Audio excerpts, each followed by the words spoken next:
What I wanted to speak to today is another aspect, or the opposite, of pornographic, because it's really hard. I know it is for me, and I'm sure it is for you. Andrea Dworkin yesterday spoke about the necessity of our knowing our enemy. Well, in order to know our enemy, we have to expose ourselves to some really energy-sapping things. And to do that, we need all the strength we can get. We need each one of us to deal from a place where we are most powerful. And what I wanted to talk about today was the erotic as a source of that power, and how urgent it is that we recognize that within ourselves and that we not confuse the pornographic with the erotic. The name of this is Uses of the Erotic. The erotic is power. Now, there are many kinds of power, both the ones we use and the ones we do not yet use, acknowledged and otherwise. The erotic is a resource within each one of us that lies in a very deeply female and spiritual plane. It is firmly rooted in the power of all our unexpressed and unrecognized feelings. In order to perpetrate itself, every oppression in our history must corrupt or distort those various sources of power within the culture of the oppressed, as for instance within our culture as women, that can provide energy for change. Now, for women, this has meant the suppression of the erotic as a considered source of our power and information within our lives. We have been taught to suspect this resource. It has been vilified, abused, and devalued within Western society. On one hand, the superficially erotic has been encouraged as a sign of our inferiority. On the other hand, women have been made to suffer and to feel contemptible and suspect by virtue of its existence. So actually, it's a very short step from there to the very false belief that it is only by the suppression of the erotic within our lives and our consciousness that women can be truly strong. But that kind of strength is illusory. It is not real, because it is fashioned within the context of a male model of power.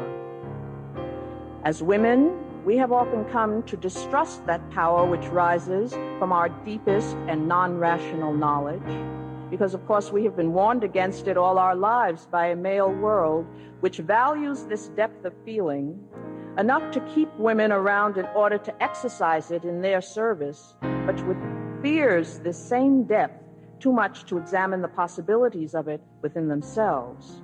So, in this case, women are maintained at a distant and inferior position, psychically milked, much the same way that ants maintain colonies of aphids to provide a life-giving substance for the masters. But the erotic offers a well of replenishing and provocative force to any woman who does not fear its revelation, nor succumb to the belief that sensation is enough. The erotic has been misnamed and used against us. It has been made into the confused, the trivial, the psychotic, the pornographic, the plasticized sensation. And for this reason, we have often turned away from the exploration and consideration of the erotic as a source of power and information. We have confused it with the opposite, the pornographic. But pornography is a direct denial of the power of the erotic, for it represents the suppression of all true feeling. Pornography emphasizes sensation without feeling. And the erotic is a measure between the beginnings of our sense of self and the chaos and power of our deepest feelings. It is an internal sense of satisfaction to which, once we have experienced it, we know we can aspire.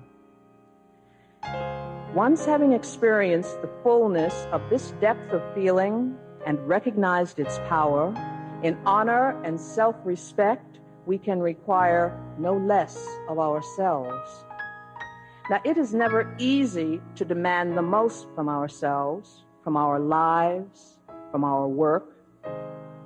To go beyond the encouraged mediocrity of the society that we live in is always fraught with danger and with fear. And the function of the erotic is to encourage excellence. The function of the erotic is to encourage excellence and to give us the strength to pursue it. But giving in to the fear of feeling and working to capacity is a luxury that only the unintentional can afford. And by the unintentional, I mean those who do not wish to guide their own destinies. And I do not think I hope that does not speak to anyone here now. This internal requirement toward excellence, which we learn from the erotic, must not be misconstrued as demanding the impossible, either from ourselves or from others, because such a demand incapacitates everyone in the process. For the erotic is not a question of what we do alone. It is a question of how acutely, how fully we can feel in the doing.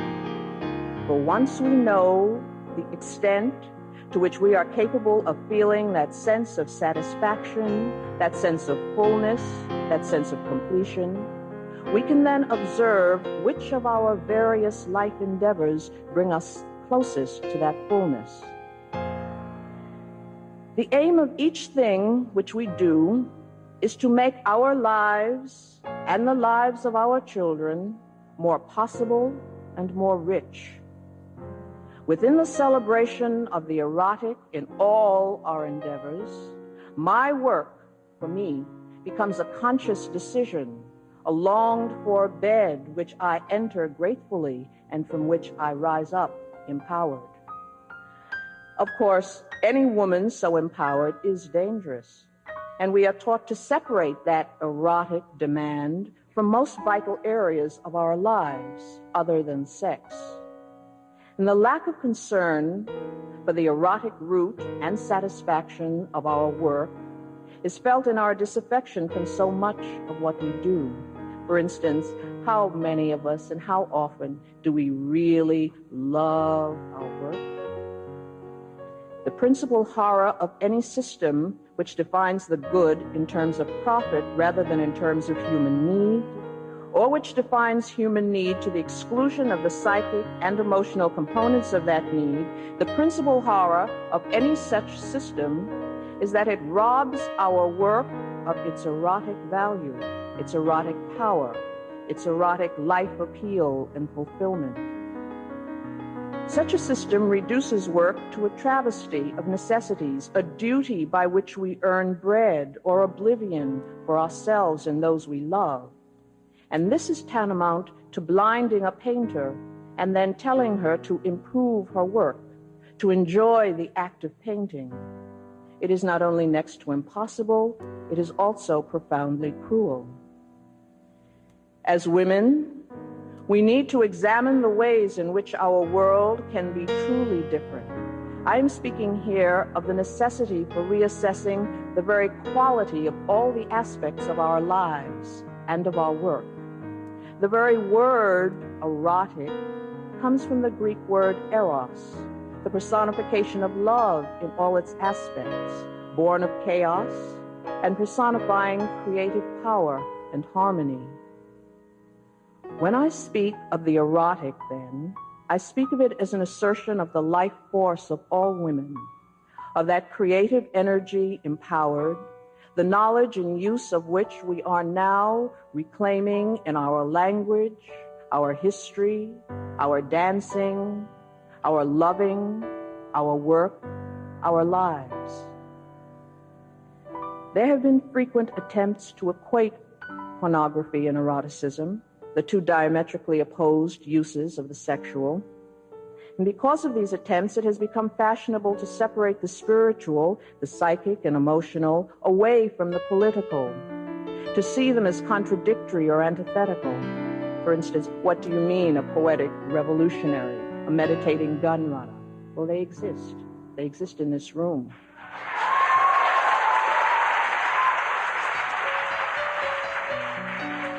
In the same way, we have attempted to separate the spiritual and the erotic, reducing the spiritual thereby to a world of flattened affect, of vague mystery, a world of the ascetic who aspires to feeling nothing. But nothing is farther from the truth. The severe abstinence of the ascetic becomes the ruling obsession, and it is one not of self-discipline, but of self-abnegation. So the dichotomy between the spiritual and the political is false, resulting from an incomplete attention to our erotic knowledge. The bridge which connects the spiritual and the political is formed by the erotic, the sensual, those physical, emotional, psychic expressions of what is deepest and strongest and richest within each one of us being shared, the passions of love in its deepest meanings. The considerate phrase, "It feels right to me," acknowledges the strength of the erotic into a true knowledge. For what that phrase means and feels is the first and most powerful guiding light toward any understanding. And I ask that you remember always, understanding is a handmaiden which can only wait upon or clarify that knowledge deeply born. And the erotic is the nurturer or nursemaid of our deepest knowledge. The erotic functions for me in several ways. The first is in the power which comes from sharing deeply any pursuit with another person. The sharing of joy, whether physical, emotional, psychic, or intellectual, forms a bridge between the sharers, which can be the basis for understanding much of what is not shared between us, and it lessens the threat of difference, that difference which is always seems so insurmountable, as for instance we have just seen. Another important way in which the erotic connection functions for me is the open and fearless underlining of my capacity for joy. In the way that my body stretches to music, opens into response, hearkening to its deepest rhythms, so every level upon which I sense also opens to the erotically satisfying experience, whether it is dancing, building a bookcase, writing a poem, making love, examining an idea. That self-connection shared is a measure of the joy which I know myself capable of feeling, a reminder of my capacity for that feeling. And that deep and irreplaceable knowledge of my capacity for joy comes to demand from all my life that it be lived within the knowledge that such satisfaction is possible and does not have to be called marriage, nor God, nor man, nor an afterlife. This is one reason why the erotic is so feared in the society that we live in, and so often relegated to the bedroom alone, where it is recognized, or when it is recognized at all. For once we begin to feel deeply all the aspects of our lives, we begin to demand from ourselves and from all our lives' pursuits that they feel in accordance with that joy which we know ourselves to be capable of. In other words, our erotic knowledge empowers us, becomes a lens through which we scrutinize all aspects of our existence, forcing ourselves to evaluate those aspects honestly in terms of their relative meanings within our lives, in terms of their erotic value. And this is a grave responsibility. It's projected from within each one of us, not to settle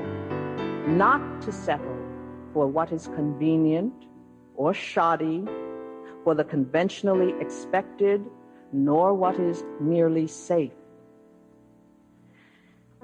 Some of you here perhaps are too young to remember, some of you are not, but during World War II, we would buy sealed plastic packets of white, uncolored margarine with a tiny little intense pellet of yellow coloring perched like a topaz just inside the clear skin of the bag.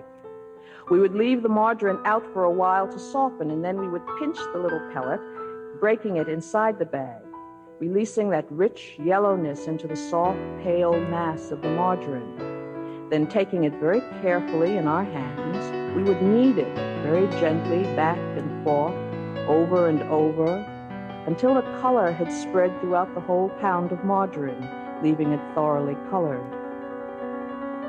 I find the erotic such a kernel within myself.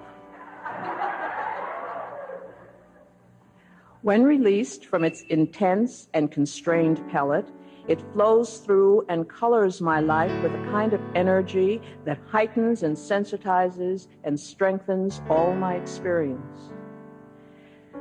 We have been raised to fear the yes in ourselves, our deepest cravings. For the demands of our released expectations lead us inevitably into actions which will help bring our lives into accordance with our needs, with our knowledge, with our desires. And the fear of our deepest cravings will always keep them suspect and will also keep us docile and loyal and obedient and lead us to settle for or to accept so many facets of our oppression as women.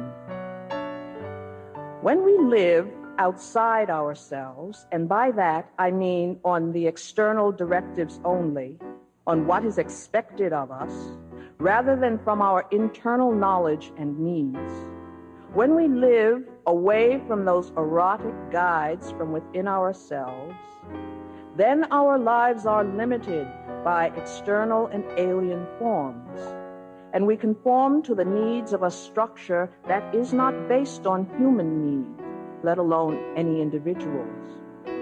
But when we begin to live from within outward, when we begin to live first from that deepest place and then out through the extensions of ourselves into the lives that we inhabit, in touch with the power of the erotic within ourselves and allowing that power to inform and to illuminate our actions upon the world around us, then we begin to be responsible to ourselves in the deepest sense. For as we begin to recognize our deepest feelings, we begin to give up of necessity being satisfied with suffering, or being satisfied with self-abnegation or with self-negation, and with the numbness which so often seems like their only alternative in this society. We empower ourselves to action. Our acts against oppression then become integral within ourself, becomes part of ourselves, motivated and empowered from within. In touch with the erotic, I become less willing to accept powerlessness or those other supplied states of being which are not native to me, such as resignation, despair, self-effacement, depression, self-denial. And yes, there is a hierarchy. There is a difference between painting the back fence and writing a poem, but only one of quantity. And there is, for me, no difference between writing a good poem and moving into sunlight against the body of a woman I love. And this brings me to the last consideration of the erotic, for the time being. To share the power of each other's feelings is different from using another's feeling as we would use a Kleenex. And when we look the other way from our experience, erotic or otherwise, we use rather than share the feelings of those others who participate in that experience with us. And use without consent of the used is abuse.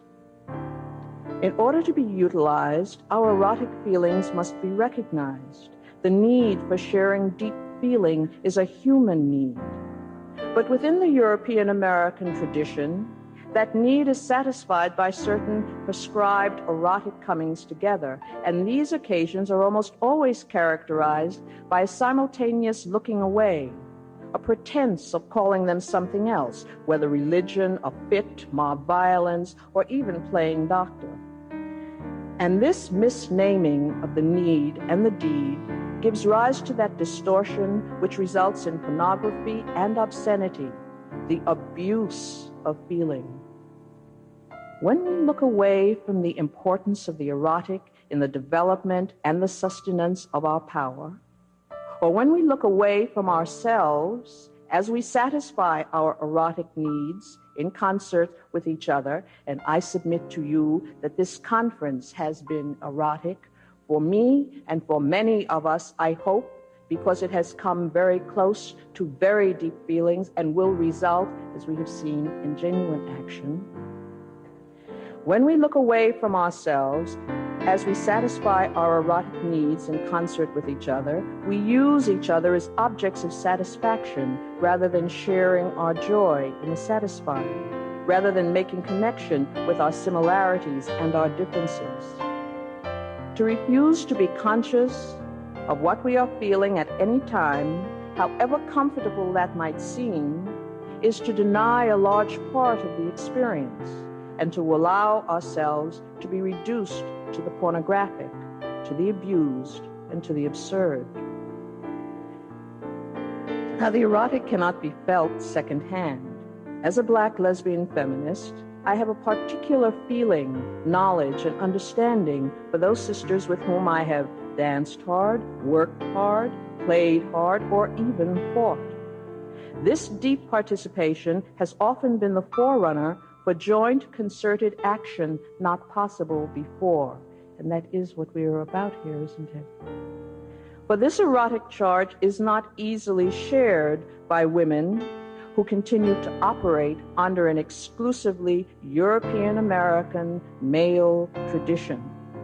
I know it was not available to me when I was trying to adapt my consciousness to that mode of living and sensation. Only now I find more and more women-identified women brave enough to risk sharing the erotic's electrical charge without having to look away, without distorting the enormously powerful and creative nature of that exchange.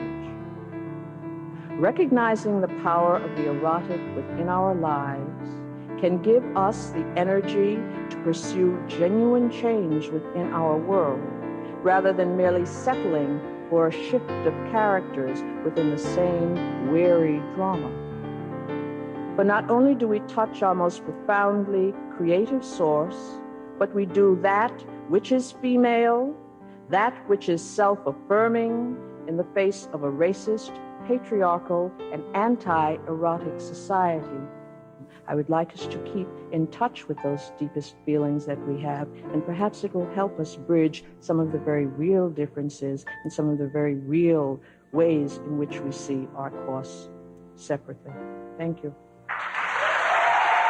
Real differences and some of the very real ways in which we see our course separately. Thank you.